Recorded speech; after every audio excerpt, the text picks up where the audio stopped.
Genesis Kapitulo 5. Ito ang aklat ng mga lahi ni Adam. Nang araw na lalangin ng Diyos ang tao, sa wangis ng Diyos siya nilalang. Lalaki at babae silang nilalang, at sila'y binasbasan, at tinawag na Adam ang kanilang pangalan, ng araw na sila'y lalangin. At nabuhay si Adam ng 130 taon, at nagkaanak ng isang lalaking kanyang wangis na hawig sa kanyang larawan, at tinawag ang kanyang pangalan na Seth. At ang mga naging araw ni Adam, pagkatapos na maipanganak si Seth, ay 800 taon, at nagkaanak ng mga lalaki at mga babae. At ang lahat na araw na ikinabuhay ni Adam ay 930 taon, at siya'y namatay. At nabuhay si Seth ng 105 taon at naging anak niya si Enos. At nabuhay si Seth pagkatapos na maipanganak si Enos ng 807 taon, at nagkaanak ng mga lalaki at mga babae. At ang lahat na naging araw ni Seth ay 912 taon, at siya'y namatay. At nabuhay si Enos ng 90 taon, at naging anak si Canaan.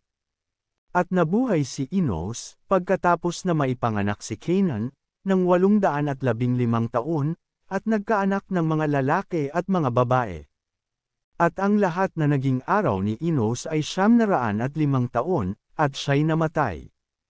At nabuhay si Canaan ng 70 taon, at naging anak si Mahalaleel. At nabuhay si Canaan, pagkatapos na maipanganak si Mahalaleel, ng 840 taon, at nagkaanak ng mga lalaki at mga babae. At ang lahat na naging araw ni Canaan, 910 taon, at namatay. At nabuhay si Mahalaleel ng 65 taon, at naging anak si Jared. At nabuhay si Mahalaleel, pagkatapos na maipanganak si Jared, ng 830 taon, at nagkaanak ng mga lalaki at mga babae.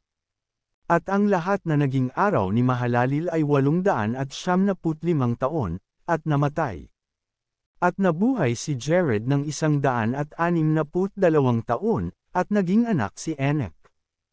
At nabuhay si Jared, pagkatapos na maipanganak si Enoch, ng 800 taon, at nagkaanak ng mga lalaki at mga babae. At ang lahat na naging araw ni Jared ay 962 taon, at namatay. At nabuhay si Enoch na 65 taon, at naging anak si Matusalem. Pambukas na panalikop. At lumakad si Enoch na kasama ng Diyos, pagkatapos na maipanganak si Matusalem na 300 taon, at nagkaanak ng mga lalaki at mga babae. At ang lahat na naging araw ni Enoch ay 365 taon. At lumakad si Enoch na kasama ng Diyos, at di siya nasumpungan, sapagkat kinuha ng Diyos. At nabuhay si Matusalem ng 187 taon, at naging anak si Lamech.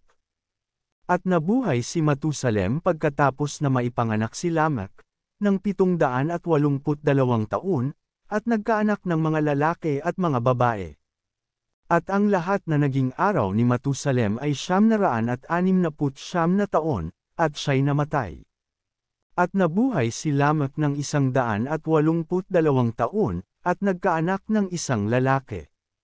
At tinawag ang kanyang pangalan na Noe, na sinabi, "Ito nga ang aaliw sa atin tungkol sa ating gawa at sa pinagpag-ala ng ating mga kamay, dahil sa lupang sinumpa ng Panginoon." At nabuhay si Lamech, pagkatapos na maipanganak si Noe, ng 575 taon, at nagkaanak ng mga lalaki at mga babae. At ang lahat na naging araw ni Lamech ay 777 taon, at namatay. At si Noe ay may 500 taon, at naging anak ni Noe si Sem, si Cham, at si Japhet.